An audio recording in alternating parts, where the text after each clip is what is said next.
Hello everyone, welcome back to my channel. My name is Percival the Great, and you're wondering why I have a mask on. It's about this video. Since one, I'll be showing you guys how to, telling you guys how to make your own Spider-Man costume if you're in a hurry. So anyway, let's get started. Now, all you're gonna need is actually a red jacket or black jacket, depending if you want to go for the Venom or black suit look, a mask, some gloves, and also some printing sheets, which one I tried yet. If one actually make your own designs, or if one it does not go well, then you can paint it with this kind of brush and this kind of paint, which is for fabric. That way, if, for example, if you're in the rain, it won't actually go off.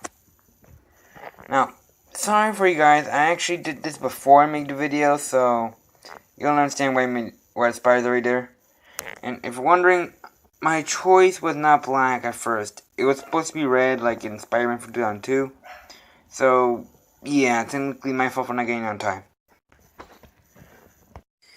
Now, of course, the way I put it here first was I actually used this, which felt like it was gonna be a lot simpler, yet sadly I did it terribly wrong. So, surprisingly enough, it looks good because my family and we actually painted it with this color and with this kind of brush.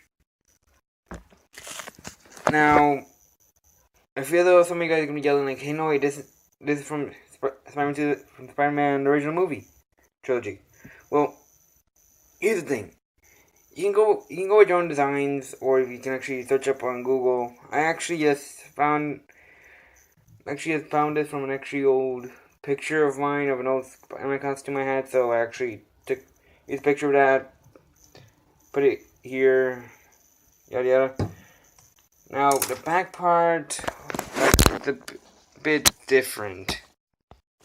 I used a different kind of spider symbol, like the animated version, or as we all know, also from the design, probably the Spider Noir, the black and white Spider-Man.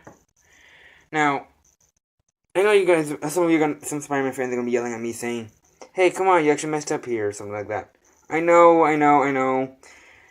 We tried doing the same thing. I tried doing the same thing with this here, except the only thing that was darker was the body and this side. Like this part, we were only able to get the bottom legs kind of correct on here.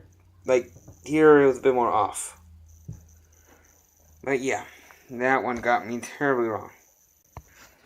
Now, the mask and gloves were kind of simple. Like, these gloves I bought them from a Nike store, which, one, actually helps a lot. Like, if you actually want to be Spider-Man, you want to use your phone, but your gloves aren't working so well, these actually help.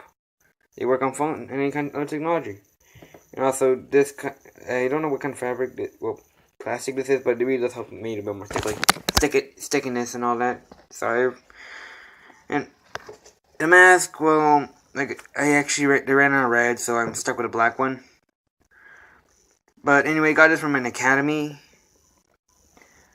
Anyway, here it is, fully put on, and doesn't look that half bad. Like, the mask kind of fits good. I feel like I could put an earpiece in here. Now, of course, in the back, you see, it kind of looks good.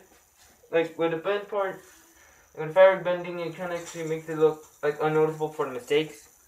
The gloves actually make it a bit more, webby kind of feel. Now, for the bottom part, I recommend you guys go for jeans. And sadly, with these kind of gloves, I wasn't thinking of going for Nike shoes, which one? Oh, sorry. So anyway, if you actually have Nike shoes and get these gloves, it'll fit perfectly. And my target for this suit was actually trying to make it look more Spider-Man wrestler version. Like, probably he did it in a hurry and all that. So anyway, if you're Homecoming fans, well, you can actually go like that. Hey, Spidey. Yeah. I know I probably might actually get so many comments down below is gonna say like, well, hey, you're no Spider-Man fan, something like that, like, in costume, but hey, this is actually kind of a how to do quickly in a way, like if you're 1 or 2 days behind. And also, I recommend this. This paint does not dry immediately. If you want to actually get it dry enough to use it the next day, you gotta use a hair dryer or, well, yeah, it's a good hair dryer to dry off the paint if you're actually gonna do hand painted. Alright. Anyway, that's all. And this is from Part of the World Great on Wednesday on Halloween. Sorry for the pun, by the way. Anyway, well, thank you guys for watching, and I hope you hit that like and subscribe down below. And bye. See you this Halloween.